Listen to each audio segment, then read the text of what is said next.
हाँ बेटा, पिछले लेसन में हमने पढ़ा पाचन तंत्र के बारे में। पाचन तंत्र के बारे में हमने देखा कि भोजन हमारे लिए एक बेसिक आवश्यकता होती है, कि बिना भोजन के हमारा जीवन संभव नहीं है। तो अब ये भोजन की आवश्यकता क्यों होती है? भोजन की आवश्यकता इसलिए होती है क्यों, सभी जीव चाहे इंक्लूडिंग ह्यूमन, हमें काम करना पड़ता है। काम करने के लिए ऊर्जा की आवश्यकता होती है और उस ऊर्जा को प्राप्त करने के लिए हम भोजन ग्रहण करते हैं। तो क्या भोजन से सीधे ही हमें ऊर्जा की प्राप्ति होती है? नहीं। ठीक, भोजन का पहले पाचन होता है।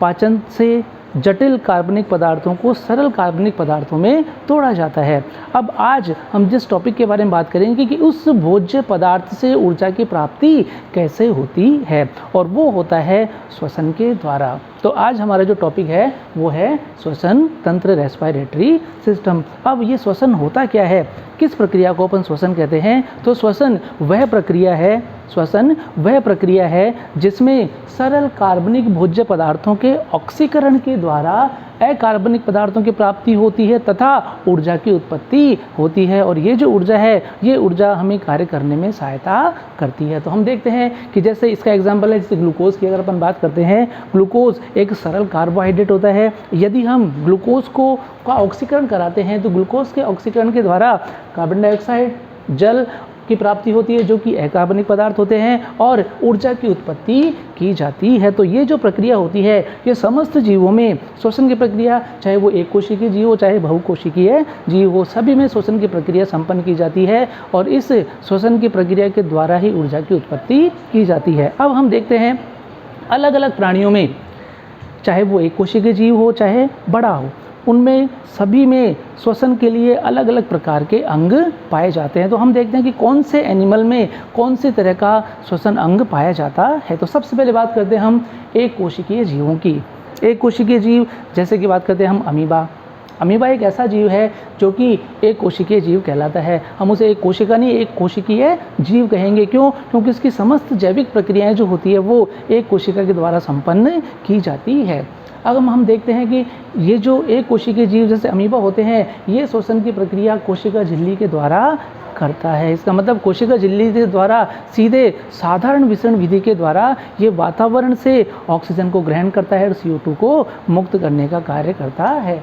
दूसरी बात करते हैं, जैसे अपन मल्टीसेलुलर ऑर्गेनिज्म में बहुकोशिकीय जीवों में आते हैं, उनमें बात करते हैं जैसे केंचुआ होता है। तो अब जो केंचुआ जो होता है, केंचुआ अपनी नम त्वचा के द्वारा श्वसन करता है।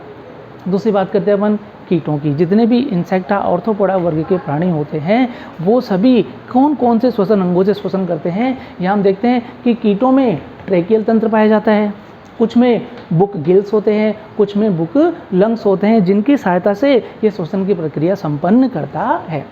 हम देखते हैं अब कि जो जलीय जीव होते हैं जैसे फिशीज, मछलियों की अगर अपन बात करते हैं तो मछलियों में श्वसन के लिए क्लोम या गिल्स पाए जाते हैं, जिनके द्वारा ये श्वसन की प्रक्रिया संपन्न करती हैं। अब बात करते हैं उभयचर को ऐसे प्राणी जो जल और स्थल दोनों में अपना जीवन यापन कर सकते हैं, वो कहलाते हैं उभयचर प्राणी। और जो उभयचर प्राणी होते हैं उनमें कौन कौन से अंगों के द्वारा श्वसन किया जाता है, जैसे हम देखते हैं अगर हम मेंढक की बात करते हैं तो मेंढक त्वचा, फेफड़ों और क्लोम दरारों के द्वारा श्वसन करता है। अब ये देखते हैं कि यहाँ पर गिल्स पाए जाते हैं। गिल्स उभयचरों में गिल्स कौन सी अवस्था में पाए जाते हैं? जैसे लार्वा अवस्था में। लार्वा अवस्था जो होती है, जैसे मेंढक का लार्वा टेडपोल जो होता है वो गिल्स के द्वारा श्वसन करता है, और जब वो वयस्क अवस्था में परिवर्तित हो जाता है तो वो फेफड़ों से, त्वचा से और मुख गुहा के द्वारा श्वसन करता है। तो अब ये अलग अलग कंडीशन में अलग अलग करता है। अगर हम बात करते हैं कि जब वो जल में रहता है, जब मेंढक जल में रहता है तो वो त्वचा के द्वारा श्वसन करेगा। जब वो स्थल पर रहता है तो त्वचा और फेफड़ों दोनों के द्वारा श्वसन करेगा।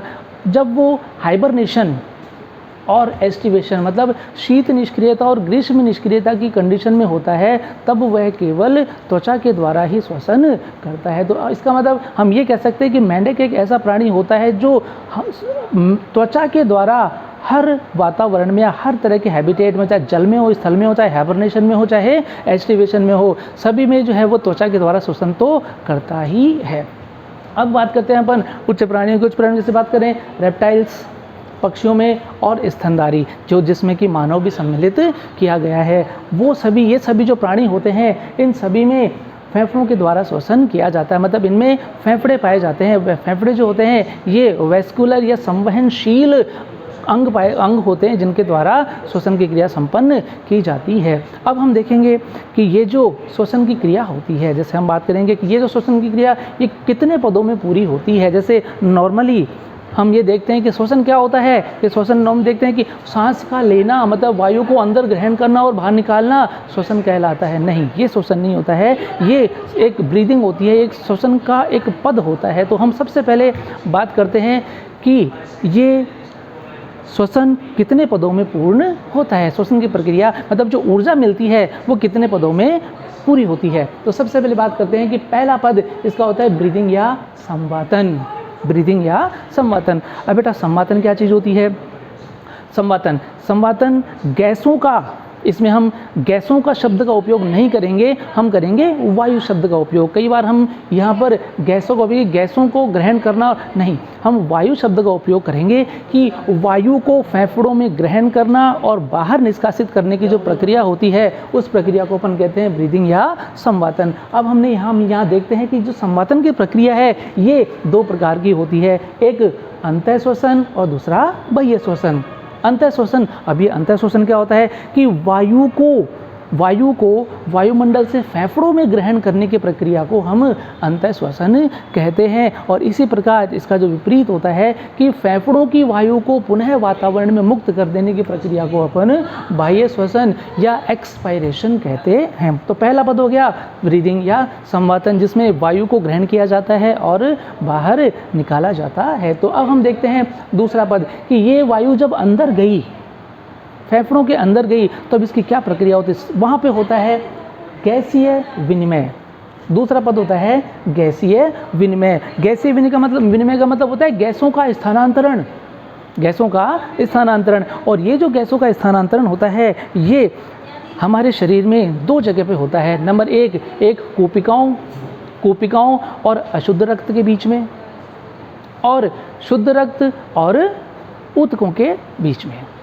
ऊतकों और शुद्ध रक्त के बीच में और अशुद्ध रक्त और कोशिकाओं के बीच में ये गैसीय विनिमय की प्रक्रिया की जाती है। तो अगर हम देखें कि कोशिकाओं में जो वायु होती है उसमें ऑक्सीजन की मात्रा ज़्यादा होती है, जबकि जो अशुद्ध रक्त होता है उसमें ऑक्सीजन की मात्रा कम और CO2 की मात्रा ज़्यादा होती है। तो वहाँ पर ऑक्सीजन कोशिकाओं से अशुद्ध रक्त में जाती है और कार्बन डाइऑक्साइड अशुद्ध रक्त से कोशिकाओं में चली जाती है। इसी प्रकार जो शुद्ध रक्त होता है उसमें ऑक्सीजन की मात्रा ज़्यादा होती है और CO2 की मात्रा कम होती है, जबकि ऊतकों में CO2 की मात्रा ज़्यादा होती है और O2 की मात्रा कम होती है। तो यहाँ पर क्या होता है, यहाँ पर जो ऑक्सीकृत रक्त या शुद्ध रक्त होता है उसमें से ऑक्सीजन ऊतकों में प्रवेश करती है और वहाँ से कार्बन डाइऑक्साइड शुद्ध रक्त में प्रवेश करती है। तो इस प्रकार कोशिकाओं के पास जो अशुद्ध रक्त होता है वो ऑक्सीजन ग्रहण करके ऑक्सीकृत हो जाता है और जो ऊतकों के पास ऑक्सीकृत रक्त होता है वो CO2 ग्रहण करके और अशुद्ध या अनऑक्सीकृत हो जाता है। तो ये प्रक्रिया होती है गैसीय विनिमय की प्रक्रिया। अब हम बात करते हैं कि ट्रांसपोर्टेशन ऑफ गैसेस की, जो गैसों का परिवहन। तीसरा पद होता है गैसों का परिवहन, कि गैस कैसे, और केवल दो गैसें उपयोग में आती हैं यहाँ पर, CO2 और H2O। ठीक, इसका CO2 और O2 ऑक्सीजन और कार्बन डाइऑक्साइड। अगर हम बात करते हैं कि ये O2 ऑक्सीजन जो होती है वो किस प्रकार से हमारे फेफड़ों या कोशिकाओं से लेकर के और रक्त तक पहुँचती है या ऊतकों तक पहुँचती है, और ऊतकों से रक्त के द्वारा पुनः फेफड़ों तक किस प्रकार से पहुँचाई जाती है। इसका मतलब कि रक्त के द्वारा ऑक्सीजन का फेफड़ों से ऊतकों तक पहुंचना और कार्बन डाइऑक्साइड का रक्त के द्वारा ही फेफड़ों तक पहुंच जाने की प्रक्रिया को अपन कहते हैं गैसों का परिवहन। अब ये जो ऊतकों के अंदर गैस चली जाती है उसका क्या होता है, तो वहाँ पर जो प्रक्रिया होती है वो होती है सेलुलर रेस्पिरेशन, गैसीय कोशिकीय श्वसन। कोशिकीय श्वसन वो प्रक्रिया होती है जहाँ पर, जैसे कि मैंने बताया, जहाँ पर भोज्य पदार्थों का ऑक्सीकरण होता है और ऊर्जा की उत्पत्ति होती है। और ऊर्जा की उत्पत्ति के साथ साथ वहाँ पर हमें H2O, जल और कार्बन डाइऑक्साइड की प्राप्ति भी होती है और जिसको वापस से परिवहन के द्वारा फेफड़ों तक पहुंचा करके और इसको बाह्य श्वसन के द्वारा बाहर निष्कासित कर दिया जाता है। तो ये होती है स्टेप्स, इसके पद कि किस प्रकार से जो होती है वो श्वसन की प्रक्रिया संपन्न होती है। तो इस मैकेनिज़्म को समझने से पहले, इसका पूरी तरह से वर्णन समझने से पहले हम पहले बात करेंगे कि मानव में किस प्रकार से श्वसन होता है। इसका मतलब कि मानव के श्वसन तंत्र का हम यहाँ पे अध्ययन करेंगे। तो सबसे पहले देखते हैं कि मानव का श्वसन तंत्र की में कौन कौन सी संरचनाएं सम्मिलित की जाती है। उसके पश्चात हम देखेंगे इसकी मैकेनिज़्म की, ये जो ब्रीदिंग है, ये संवादन है, गैसीय विनिमय है, गैसों का परिवहन है और कोशिकीय श्वसन किस प्रकार से होता है। तो सबसे पहले अपन बात करते हैं मानव के श्वसन तंत्र की।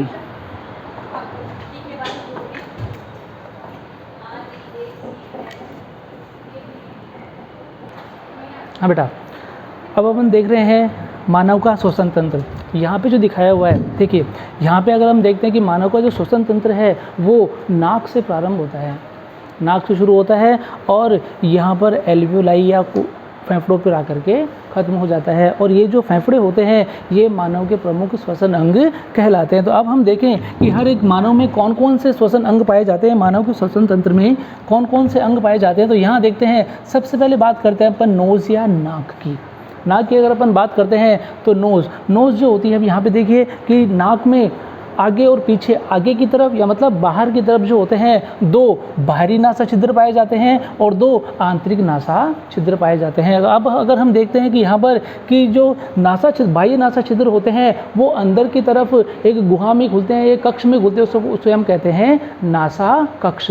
और ये जो नासा कक्ष है ये नेजल सेप्टम या नासा पट के द्वारा 2 भागों में विभक्त होता है और दोनों मिलकर के नासा गुहा का निर्माण कर लेते हैं। तो लेफ्ट और राइट, ये 2 जो हैं 2 बाहरी नासा छिद्र नासा गुहा से होते हुए अंदर की तरफ आंतरिक नासा छिद्रों के द्वारा ग्रसनी में खुलते हैं। तो अगर हम बात करें कि जो नासा अस्थि होती है, नासा अस्थि में कुछ कुंडली नुमा संरचनाएं या नलिकाएं पाई जाती हैं जिनको अपन कहते हैं टर्बाइनल्स। और ये जो टर्बाइनल्स होती हैं, इन टर्बाइनल्स का कार्य है कि नाक में प्रवेश करने वाली वायु के तापमान को शरीर के तापमान के बराबर करना। क्यों? क्योंकि बाहर तापमान शरीर के तापमान से अधिक भी हो सकता है और कम भी हो सकता है। तो ये जो टर्बाइनल्स होती हैं, ये जो नलिकाएं होती हैं, ये वायु को फेफड़ों में प्रवेश करने से पहले इसके ताप को शरीर के ताप के बराबर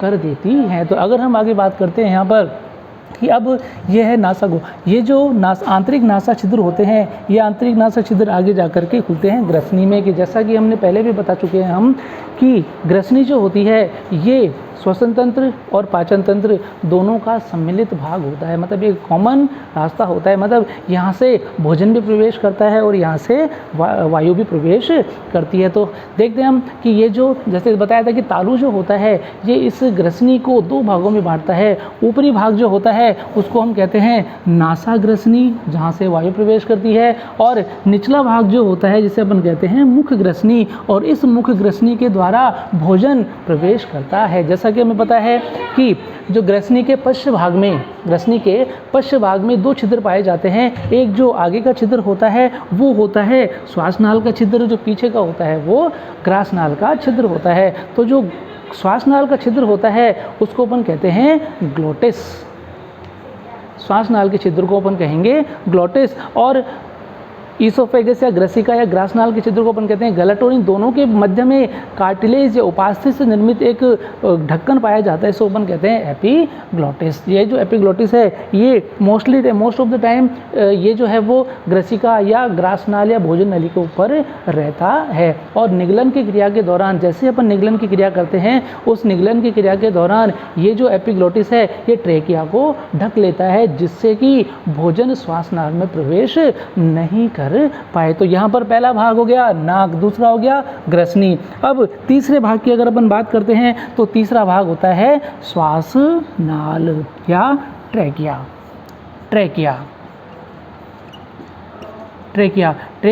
ये एक लंबी नलिका होती है, जैसे कि डायग्राम में बताया हुआ है। ये एक लंबी नलिका होती है जो कि गर्दन के साथ की जो कि अग्रभाग में पाई जाती है। और इस पर ये जो ट्रेकिया होती है, इस ट्रेकिया के ऊपर सी आकार के, इस प्रकार के सी आकार के जो कि पीछे की तरफ से खुले हुए होते हैं, सी आकार के जो इनके जो सिरे होते हैं ये पीछे की तरफ से सी आकार के उपास्थि वलय पाए जाते हैं।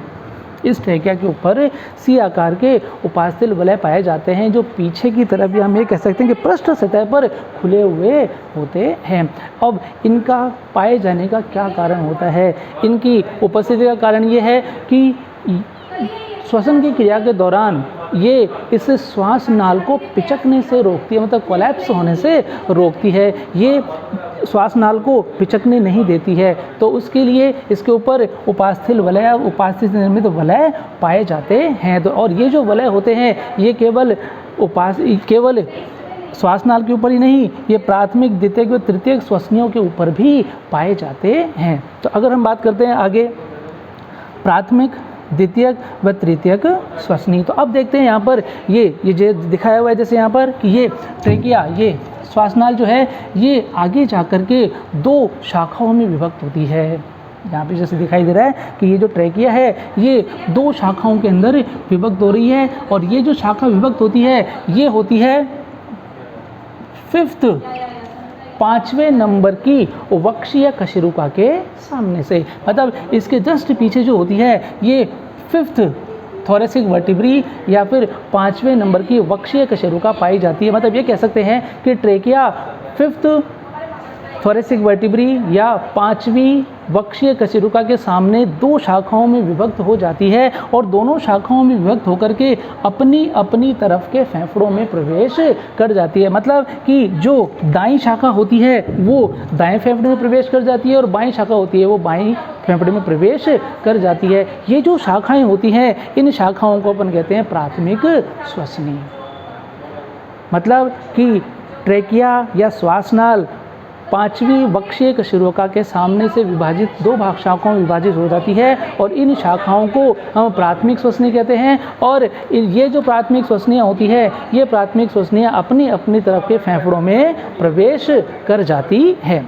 अब अपन बात करते हैं यहाँ पर कि यहाँ पे देखिए दूसरा भाग होता है कौन सी? द्वितीयक श्वसनी। ये जो प्राथमिक श्वसनियाँ हैं ये प्राथमिक श्वसनियाँ आगे जाकर के फिर से शाखित हो जाती हैं, और इस प्राथमिक श्वसनी की जो शाखाएं होती हैं उसे अपन कहते हैं द्वितीयक श्वसनी। और ये द्वितीयक श्वसनियाँ फिर से विभाजित होकर के तृतीयक श्वसनियों का निर्माण करती हैं। अब ये जो तृतीय यहाँ तक जो है तृतीयक श्वसनियाँ फिर से विभाजित होती हैं, तृतीयक श्वसनियाँ फिर से विभाजित होती हैं और श्वसनिकाओं का निर्माण कर लेती हैं। और हमने यहाँ पे देखते हैं कि जो श्वसनिकाओं के प्रारंभिक सिरे होते हैं इन पर उपास्थि वलय पाए जाते हैं, जबकि जो अंतस्थ सिरे होते हैं इनके ऊपर उपास्थि वलय नहीं पाए जाते हैं। ठीक है, नेक्स्ट बात करते हैं हम कूपिका की। कूपिका की अगर अपन बात करें कि जैसे हम देख रहे हैं कि जो श्वसनिकाएँ होती हैं, श्वसनिकाओं के अंतिम सिरे गोल व फूले हुए बटन के समान होते हैं, और ये जो गोल व फूले हुए संरचना होती हैं इनको अपन कहते हैं फेफड़े, इनको अपन कहते हैं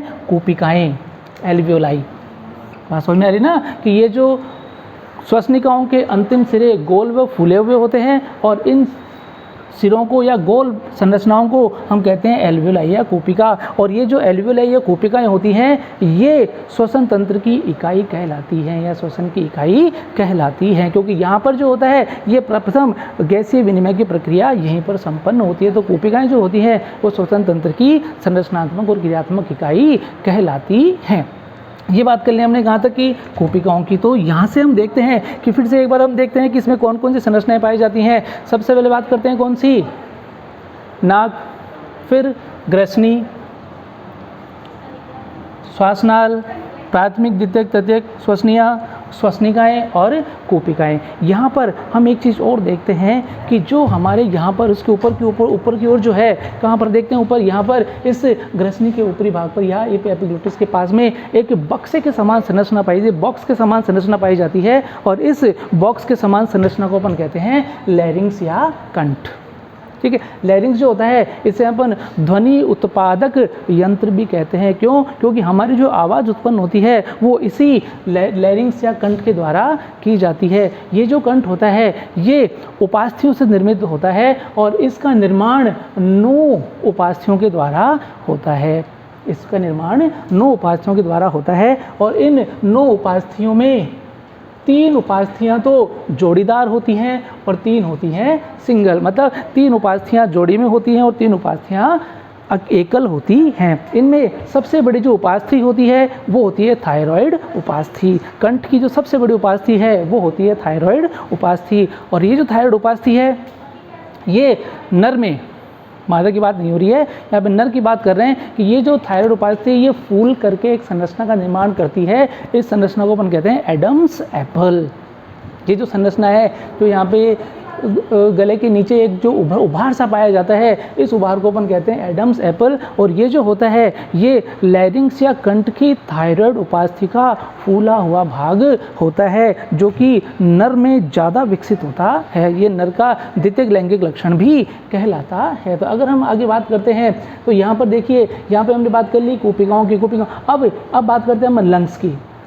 ये है फेफड़े। फेफड़े की अगर अपन बात करते हैं तो मानव में 1 जोड़ी या 2 फेफड़े पाए जाते हैं। 2 वैस्कुलर संवहनशील गुलाबी रंग के फेफड़े पाए जाते हैं। और ये जो फेफड़ों की दीवार जो होती है, जहाँ पे दिखाई दे रहा है यहाँ पर कि ये जो फेफड़ों की दीवार होती है ये वो डबल लेयर्ड होती है, मतलब द्विपरतीय होती है। और इस दोनों परतों को सम्मिलित रूप से कहा जाता है प्लूरा। इन दोनों परतों को सम्मिलित रूप से प्लूरा कहा जाता है। और यहाँ पे ध्यान देने की बात यह है कि ये बाहर की जो प्लूरा होती है इसको अपन कहते हैं पैराइटल प्लूरा, और जो अंदर की जो प्लूरा होती है उसको अपन कहते हैं विसरल प्लूरा। बाहर की जो परत होती है उसको अपन पैराइटल प्लूरा, और ये जो पैराइटल प्लूरा होती है ये पसलियों के साथ चिपकी हुई होती है। यहाँ पे ध्यान देने की बात है कि ये जो पैराइटल प्लूरा होती है ये पसलियों के साथ चिपकी हुई होती है, जबकि विसरल प्लूरा मुक्त होती है। और इन दोनों, ये जो दोनों प्लूरा है पैराइटल प्लूरा और विसरल प्लूरा, इन दोनों प्लूराओं के मध्य एक द्रव भरा हुआ होता है और इस द्रव को अपन कहते हैं प्लूरल द्रव। और ये जो द्रव होता है, ये जो प्लूरल द्रव होता है, ये प्लूरल द्रव ये दोनों प्लूरा को, मतलब पैराइटल प्लूरा और विसरल प्लूरा दोनों को घर्षण से बचाने का काम करता है। मतलब यहाँ से जो घर्षण होता है इस घर्षण से रोकने का काम करती है। ये प्लूरल द्रव जो भरा हुआ होता है इसको नमी प्रदान करता है और इसको घर्षण से प्रोटेक्ट करने का कार्य करता है। और ये जो होते हैं लंग्स ही जो होते हैं ये स्तनधारियों के और जिसमें मानव भी सम्मिलित हैं, सरीसृपों के और पक्षियों के प्रमुख श्वसन अंग कहलाते हैं। तो ये जो होती है मानव के श्वसन तंत्र की संरचना की। मानव के श्वसन तंत्र का निर्माण किस प्रकार से होता है, तो वहाँ से नाक से शुरू होकर के यहाँ पे फेफड़ों पे आते हैं। बात करते हैं नाक जो होती है वो 2 बाहरी नासा छिद्र, आंतरिक नासा छिद्र, और बीच में जो होती है वो नासा गुहा। ठीक है, और ये जो नासा गुहा होती है ये नासा पट के द्वारा 2 भागों में विभक्त होती है। फिर बात करते हैं ग्रसनी की। ग्रसनी जो होती है फिर से 2 भागों में बटी हुई होती है, मतलब जो तालु होता है ये इसको 2 भागों में बांटता है। ऊपरी भाग नासा ग्रसनी, निचले वाला भाग मुख ग्रसनी। नासा ग्रसनी से वायु प्रवेश करती है और मुख ग्रसनी से भोजन प्रवेश करता है। और ये जो अगला भाग होता है ट्रेकिया मतलब श्वासनाल का जो छिद्र होता है वो उसको कहते हैं अपन ग्लोटिस। और इस ग्लोटिस के ऊपरी भाग पर जो होता है ये उपास्थि से निर्मित छल्ला पाया जाता है, या एपिग्लोटिस जिसको अपन कहते हैं एपिग्लोटिस। और ये जो एपिग्लोटिस होता है ये भोजन को निगलन की क्रिया के दौरान इस ट्रेकिया को ढक लेता है ताकि भोजन जो है वो श्वासनाल में प्रवेश नहीं कर पाए। आगे बात करते हैं जैसे ट्रेकिया जो एक नली होती है और इस नली के ऊपर रिंग्स पाई जाती हैं, छोटी छोटी उपास्थल वलय पाई जाती हैं, सी आकार की उपास्थल वलय पाई जाती हैं जो कि पीछे की तरफ खुली हुई होती है। आगे ये जो ट्रेकिया होता है, ये जो श्वासनाल होती है ये 5वीं वक्षीय कशेरुका के सामने से 2 भागों में विभक्त होकर के प्राथमिक श्वसनी का निर्माण करती है। और प्रत्येक प्राथमिक श्वसनी अपनी अपनी तरफ के फेफड़ों में प्रवेश कर जाती है। और ये जो प्राथमिक श्वसनी है फेफड़ों में प्रवेश करके शाखाओं में विभक्त होकर के द्वितीयक श्वसनियों का निर्माण कर लेती हैं, और ये द्वितीयक श्वसनियाँ विभाजित होकर के तृतीयक श्वसनियों में विभक्त हो जाती हैं। तृतीयक श्वसनियाँ पुनः विभाजित या शाखाओं में विभाजित होकर के श्वसनिकाओं का निर्माण कर लेती है। और ये जो श्वसनिकाएँ होती है इनके अंतिम सिरे गोल व फूले हुए होते हैं जिन्हें हम कूपिकाएँ कहते हैं। और ये जो कूपिकाएँ होती हैं वो श्वसन तंत्र की संरचनात्मक और क्रियात्मक इकाई कहलाती हैं। आगे बात करते हैं हम इस फेफड़ों के। जो फेफड़े जो होते हैं, फेफड़े मानव में एक जोड़ी गुलाबी रंग के फेफड़े पाए जाते हैं और संवहनशील होते हैं, मतलब इनमें फैलने सिकुड़ने की क्षमता पाई जाती है, मतलब ये खुद नहीं फैलते सिकुड़ते हैं। वो मैकेनिज्म में देखेंगे कि इनको कौन किस प्रकार से इनमें फैलने सिकुड़ने की प्रक्रिया संपन्न होती है। और ये जो प्रत्येक फेफड़ा 2 परतों के द्वारा निर्मित होता है, बाहरी परत पैराइटल प्लूरा, आंतरिक परत विसरल प्लूरा, और दोनों के बीच में द्रव भरा हुआ होता है, इसको अपन कहते हैं प्लूरल द्रव। और ये जो प्लूरल द्रव होता है ये इसको घर्षण से बचाने का कार्य करता है। अब ये तो हो गई इसकी बात श्वसन तंत्र की। अब हम देखते हैं कि मानव के जो फेफड़े होते हैं, मानव के जो फेफड़े होते हैं वो कहाँ पर स्थित होते हैं। तो हमने देखा कि ये हमारा शरीर के बीच में यहाँ पर एक प्रमुख अपना एक संरचना पाई जिसे अपन कहते हैं डायफ्राम। ये देखो दिखाई दे रहा है यहाँ पर, ये है डायफ्राम। डायफ्राम के ऊपरी भाग की जो गुहा होती है उसको अपन कहते हैं वक्ष गुहा, और जो नीचे का भाग होता है उसको अपन कहते हैं उदर गुहा। तो हम देखते हैं कि यहाँ पर ये जो फेफड़े होते हैं ये हमारी वक्ष गुहा में पाए जाते हैं, क्योंकि ये डायफ्राम के ऊपर की तरफ पाए जाते हैं। डायफ्राम के ऊपर की जो गुहा होती है उसको अपन कहते हैं वक्ष गुहा। अब हम देखें कि ये जो वक्ष गुहा होती है उसका निर्माण किन किन चीज़ों से होता है। अब आगे नेक्स्ट उसमें देखेंगे हम कि किस प्रकार ये जो वक्ष गुहा का निर्माण किस प्रकार से होता है, या कौन कौन सी संरचनाएं होती हैं जो वक्ष गुहा का निर्माण करती हैं।